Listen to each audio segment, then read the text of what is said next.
on met un matheux dans une maison et il voit des maths partout parce que c'est un matheux. Non pas parce qu'il y a des maths partout, ça n'a pas beaucoup de sens cette phrase, mais parce que quand on fait des maths, eh ben, on voit des maths partout, comme quand on fait, je sais pas, un architecte, je pense qu'il voit le bâtiment d'une certaine manière, un ingénieur le voit aussi, un artiste le voit autrement, et un historien le voit autrement, et un matheux le voit autrement.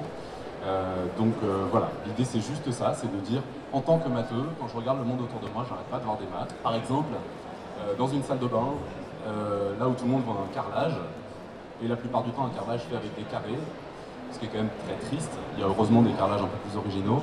Un matheux va appeler ça un pavage, et va avoir toute une théorie mathématique derrière qui l'intéresse, qui est la théorie de l'étude des pavages, de tous les types de pavages qu'on peut faire.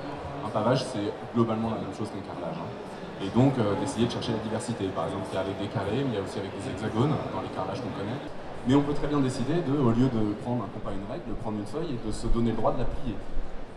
Et en se donnant le droit de la plier, on fait autre chose, on fait une autre géométrie.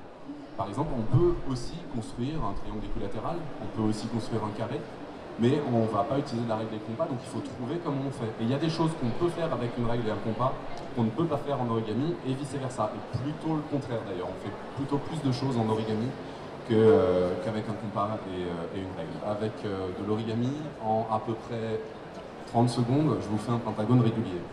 Avec une règle et un compas, je vous fais un pentagone régulier, mais il faut que je réfléchisse beaucoup plus, et j'y passe beaucoup plus que 30 secondes. Pour toutes les personnes qui ont déjà utilisé une carte routière et qui ont essayé de la replier, c'est toujours un problème, on est d'accord. Et donc d'ailleurs, pour ceux qui connaissent la référence, Gottlieb en a quand même fait un critère de sélection pour savoir si vous êtes un être humain normal ou un mutant. Si vous arrivez du premier coup sans vous tromper, vous êtes un mutant. Alors ce pliage-là, c'est pour que tout le monde puisse être un mutant. Hein, c'est quand même la bonne nouvelle, tout le monde peut être un mutant, il faut juste pas plier la carte routière comme d'habitude. Il faut la plier comme ça.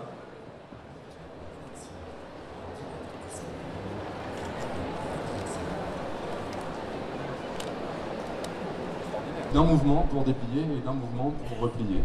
Ça s'appelle le Miura Ori. Donc Ori, c'est du japonais Ori comme origami, hein, c'est le pliage. Et Miura, c'est Monsieur Miura qui a inventé ça, donc on appelle ça Miura Ori. Je l'avais fait pas mal là. Avec du papier craft, ça marche beaucoup mieux. Il y a des gens qui font ça encore beaucoup mieux sur internet avec du papier origami, ça donne des trucs extraordinaires. Faire des queues de bande, des machins comme ça. Ça intéresse les physiciens, figurez-vous, ça m'a beaucoup surpris, mais ça intéresse les physiciens. Et ça intéresse même les gens qui envoient des trucs dans l'espace, parce que par exemple, quand on envoie un truc dans l'espace, on veut qu'il ait de l'énergie.